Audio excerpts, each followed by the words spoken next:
What is going on, ladies and gentlemen of House Infinity? It is your boy, Pointblanke, and today, people, we are here for the finals of PMU Gold Season 2, and, finals. I was gonna go somewhere with that, but I didn't.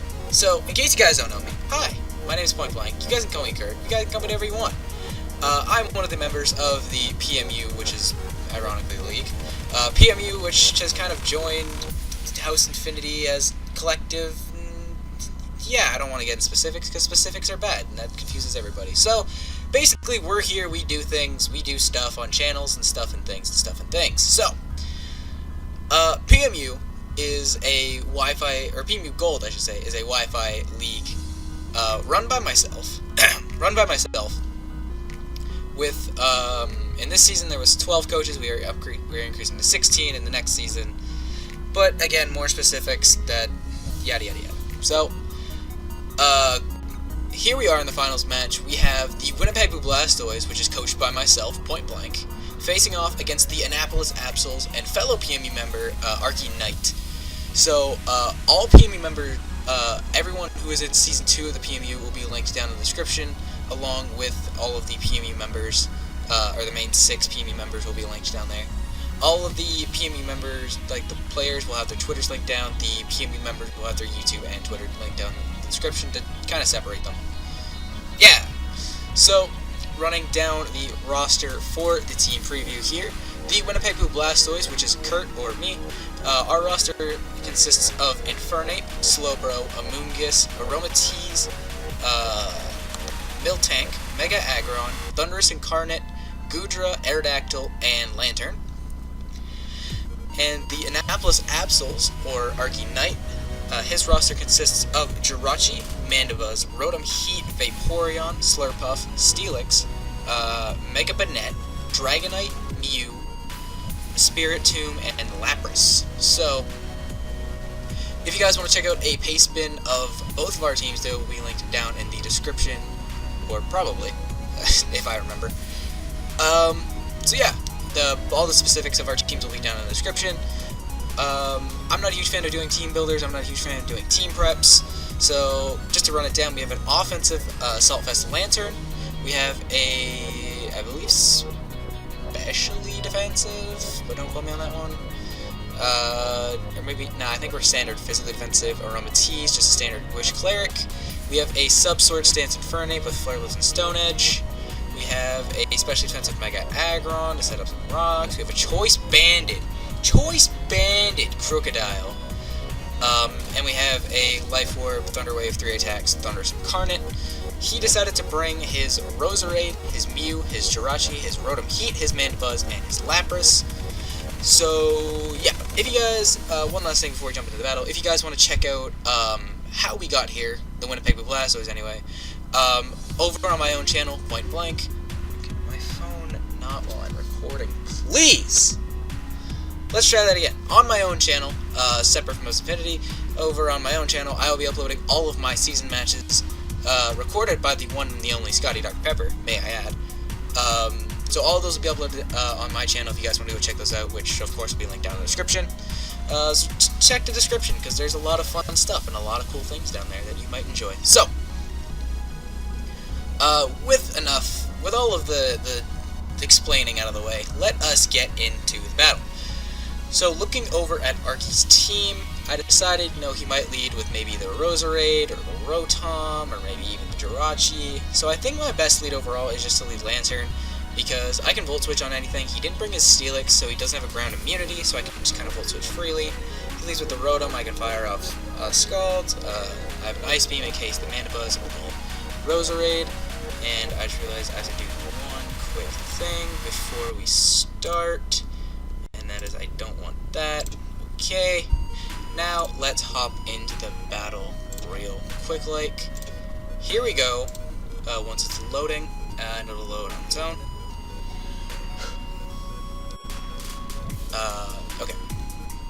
So here we go. If there's any, there's going to be a bit of lag on it, but it is still usable. That's not my lag, it's Scotty's lag, but what can you do? So, he leads with his Lapras, as I'm going to lead with Light Bright, my Lantern.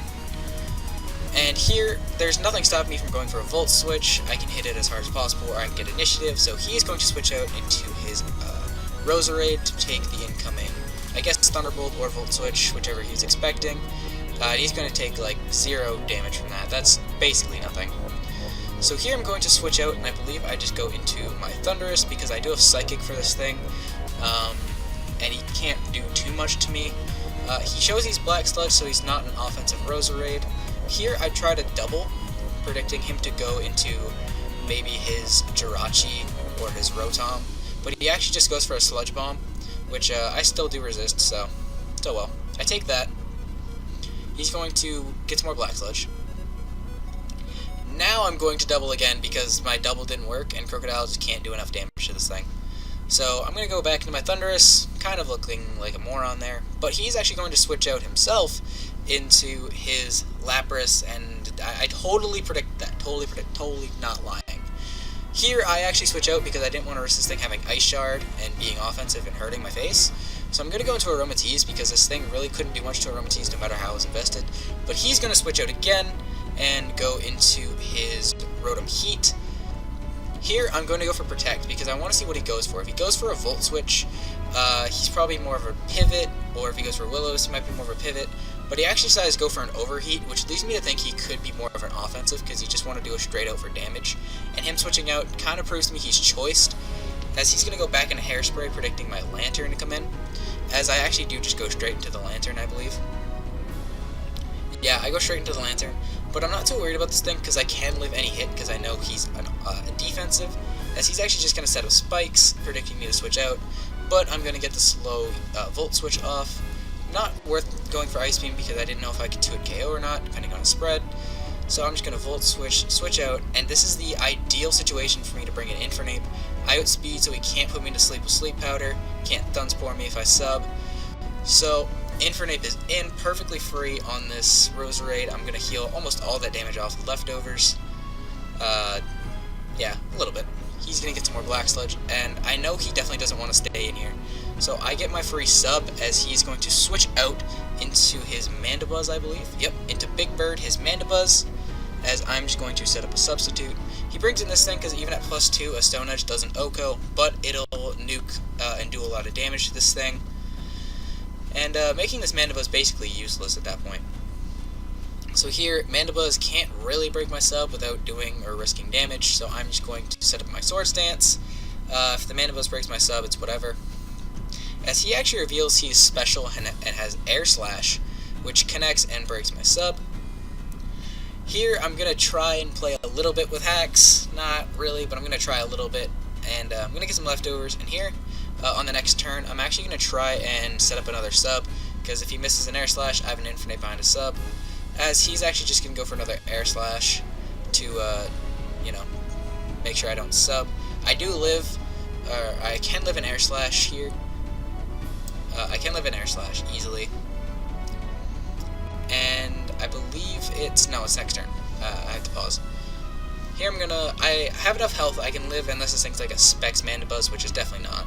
I'm going to go for Stone Edge, and that does a clean just about 60% or so.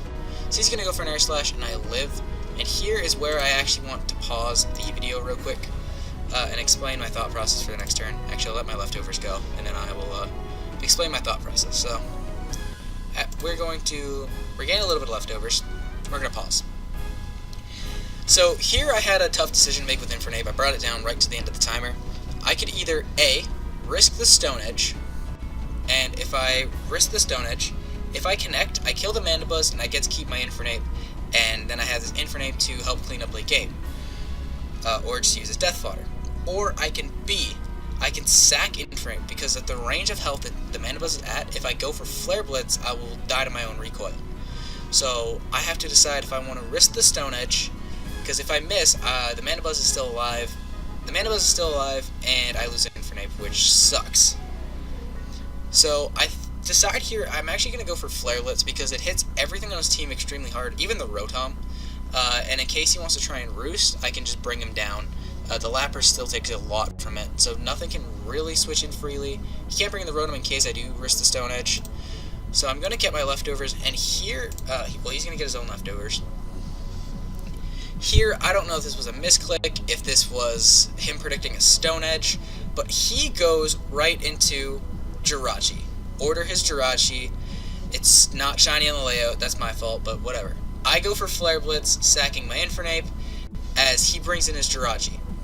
And that thing is gone. And I will gladly trade my Infernape for Jirachi, in terms of a battle sense. Not actually, but I will.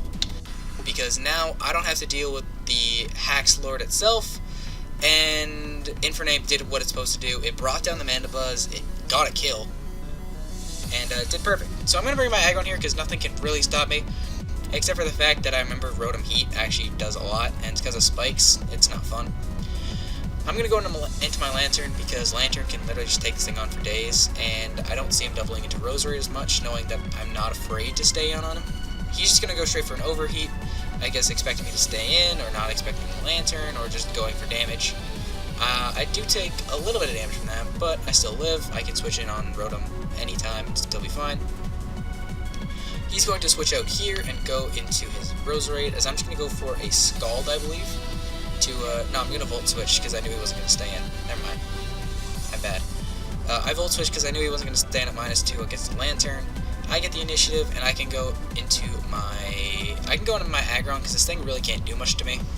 I wasn't expecting HP Fire on this thing. I really didn't expect him to have it. So here I can just Mega Evolve and get my Stealth Rocks up because I can punish the Mandibuzz, I can punish the Rotom, and I can punish the Lapras all on Switch In. All of them lose 25% of their health on Switch In, which will be really nice in terms of chipping down the Rotom and the Lapras. Here he's going to go for Leech Seed and Miss, which does suck, but not 100% sure if that mattered in the long run. Because he would be completely at full, but he's going to connect his Leech Seed, but it doesn't matter at this point because, yeah. Kind of got a crit Heavy Slam, which is why I don't think the Leech Seed mattered, because yeah, I got a crit, but if I didn't get a crit, I still 2-hit KO'd, and the Leech Seed wouldn't have helped him in that scenario. So I guess just maybe to have it around, but I don't know. Not sure 100% if that mattered or not. He's going to bring in his Lapras here, and I can just go back into my Aromatisse, because this thing can't really touch Aromatisse, and I don't want to go into Lantern and risk Freeze Dry, as he's just going to go for Whirlpool. And I'm starting to question what kind of set this is, because he has Whirlpool. No, not Hydro Pump, not Ice Beam, Ice Shard, Freeze Dry, Whirlpool. So now I'm trapped, and I'm just like, what are you doing? I don't understand. I don't know why I'm getting attacked by Whirlpool of all things. And he reveals that this turn he's Parasong. Arki brought a free-for-all Pokemon to a Wi-Fi battle, and it actually kind of worked. Nice. So I'm just gonna wish, because I really didn't know what this thing was gonna try and do to me. Maybe he just wanted to pick off my Aromatisse, but he's just gonna Perish Trap me. And yeah, now I'm kind of just stuck. Now I'm just stuck here. So this turn, after all this animation happens, I get Whirlpool. He's gonna fall down to 3. I'm gonna fall down to 3. He's gonna set up Rain Dance. So I'm like, Wish, or Parasong, Whirlpool, Rain Dance. What? I'm just gonna start going for Moonblast, because the faster I can weaken this thing down, the better. Maybe get some special attack drops, in case the thing does actually have an offensive move. But we learn why he has Rain Dance, and this is just to be a Perish Trapping Lapras. Because next turn, after we take our Whirlpool and our bit of leftovers and we collect our Wish, he's going to fall to 2, I'm going to fall to 2, and he's going to use Rest. So this Lapras literally has basically 0 attacking moves, because Whirlpool barely counts as a move.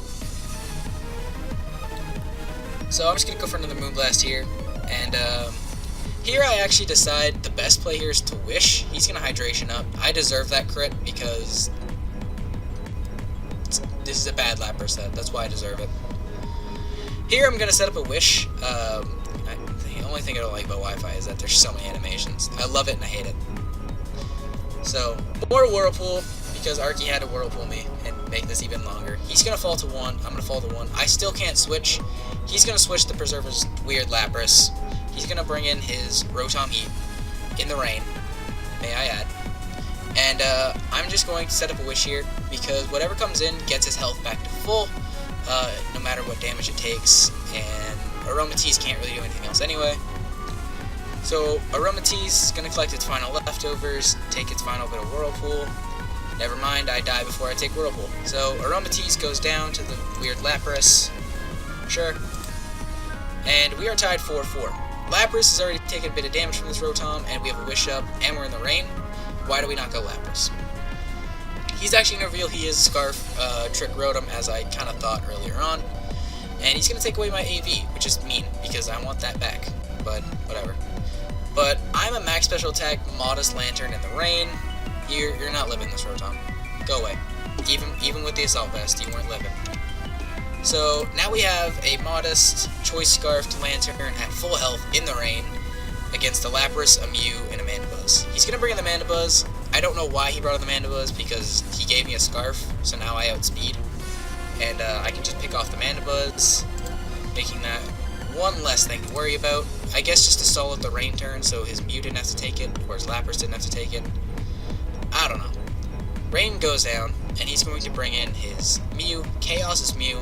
His last hope of really winning is if this thing can pull a rabbit out of its hat, but I don't see a hat on Mew. I don't think Mew wears hats. Here I'm going to switch out, and I'm going to go into Iyasu, the Mega Aggron, because this thing can't really touch me, and it's my least usable Pokemon right now. So worst case scenario, I lose Mega Aggron.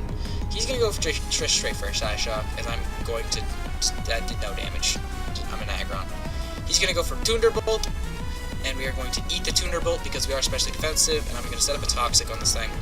Set it on a timer, because in case this thing does have like Roost or something, at least it can be on a timer while trying to install me out. I am a Steel type, so I can't be poisoned, and here he's actually going to withdraw as I go for just for a Heavy Slam, because I really have nothing else to go for. Because, yeah, I really don't have much else to go for.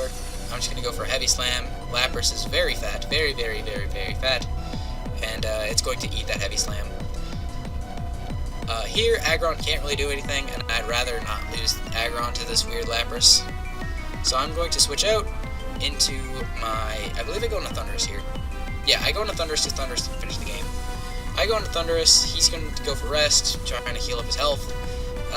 I knew this thing couldn't do anything to Thundurus. Whirlpool did like no damage. So Thundurus can just kind of come in, pick off the last two, and win the game. I know the Mew isn't Scarf because he switched his move. I'm going to go for Thunderbolt, and that rest didn't help. He's just blown away. One hit, knockout. Lapras is gone. Now, he only has Mew. We know what the Mew isn't choiced, so now I can just hit this Mew with the Thunderbolt. I don't actually remember if I have knockoff or not. He's going to take some Stealth Rocks. I'm just going to go straight for a Thunderbolt, and I can almost take this thing out, but I don't. I barely miss out on the kill. He's going to go for Ice Beam, take down my Thundurus, which makes me very, very sad, because we still win this game, but we win this game without a Thundurus. Mew's going to go down to Toxic, and that is the game. Ladies and gentlemen, with that, that ends the season of PMU Gold Season 2. That is... it's been an incredible season. We've had a lot of amazing coaches. I'm very thankful. Thank you to all the guys at House Infinity for helping us with this opportunity, promoting the PMU, and just helping us grow all together. So, I know I'm relatively new here. You guys probably don't even know who I am.